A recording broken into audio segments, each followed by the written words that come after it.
Mister Gehlot exactly ये कौन था?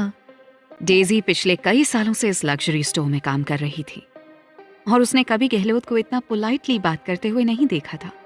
उनकी पोलाइटनेस में एक डर साफ दिख रहा था। गहलोत ने डेजी की तरफ देखकर इमोशनलेस चेहरे के साथ कहा, डेजी, आज तुमने हम सबको मरवा ही दिया था। अगर तुम्हारे कारण वो शख्स नाराज हो जाता तो केवल तुम्हारा स्टोर ही नहीं, हमारे पूरे ब्रांड की बिजनेस चेन ही बर्बाद हो गई होती। और अगर उसने तुम्हें माफ न किया होता तो मुझे तुम्हारे साथ साथ इस शहर के नहीं, पूरे देश के सारे स्टोर बंद करने पड़ते और मुझे अपने यूरोपियन बॉसेस को जवाब देना भारी पड़ जाता। ट्रेनिंग के समय तुमसे कहा गया था कि किसी भी किताब को उसके कवर से जज नहीं करना। गहलोत की बात सुनकर डेजी हैरानी से गहलोत को देख रही थी, पर अभी भी उसे मामले की सीरियसनेस का अंदाजा नहीं हो पा रहा था। ऐसा कौन था वो? गहलोत ने उसकी मासूमियत पर उसकी तरफ हंसते हुए देखकर कहा, हमारे पास इतना राइट नहीं है कि हम उसकी आइडेंटिटी जानने की कोशिश भी करें। तुम बस इतना समझो कि जिस कार्ड को तुमने डस्टबिन में डाल दिया था वो कार्ड उसे स्विस बैंक ने इशू किया था। गहलोत की बात सुनते ही डेजी के शरीर में डर की सिरहन दौड़ गई। स्टोर के सभी लोगों ने साफ देखा कि डेजी के पैर कांप रहे थे। उसकी समझ में आ गया था कि गहलोत डरने का दिखावा नहीं कर रहा था, वो सच में डरा हुआ था। शॉपिंग करने के बाद ध्रुव माँ के साथ खाना खाने गया। वहां से टैक्सी कर उसने माँ को वापस भेज दिया।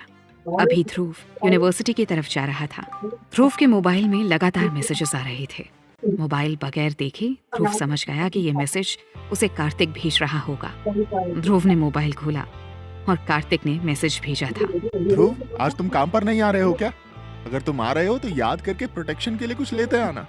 मैंने उससे वादा किया है कि अगर वो मुझे बेडरूम में सेटिस्फाई करेगी तो मैं उसे आज लाइव ब्रॉडकास्ट प्लेटफॉर्म का सबसे बड़ा परफॉर्मर बना दूंगा। अच्छा होगा कि तुम जल्दी से प्रोटेक्शन के लिए कुछ ले आओ। मैं उसे दोबारा प्रेग्नेंट नहीं करना चाहता, क्योंकि अगर वो दोबारा प्रेग्नेंट हो गई तो तुम्हें भी परेशानी उठानी पड़ेगी। ध्रुव ने अपने फोन में उस लाइव ब्रॉडकास्ट एप्लीकेशन को खोला जिसमें जैस्मिन अपना लाइव परफॉर्मेंस देने जा रही थी। ध्रुव को ये देखकर कोई हैरत नहीं हुई कि जैस्मिन दुनिया के सामने लाइव परफॉर्म कर रही थी। उस लाइव ब्रॉडकास्टिंग रूम में कार्तिक भी जैस्मिन के पीछे खड़ा था। अगर पहले कभी ध्रुव ने ये नजारा देखा होता तो उसे जैस्मिन और कार्तिक दोनों पर बहुत गुस्सा आता, पर अब वो दोनों की हकीकत जान चुका था। इसके अलावा अब ध्रुव भी पहले वाला ध्रुव नहीं रहा था। जैस्मिन के पीछे सैकड़ों लोग पागल थे, पर जैस्मिन कभी किसी को अपने लाइव ब्रॉडकास्टिंग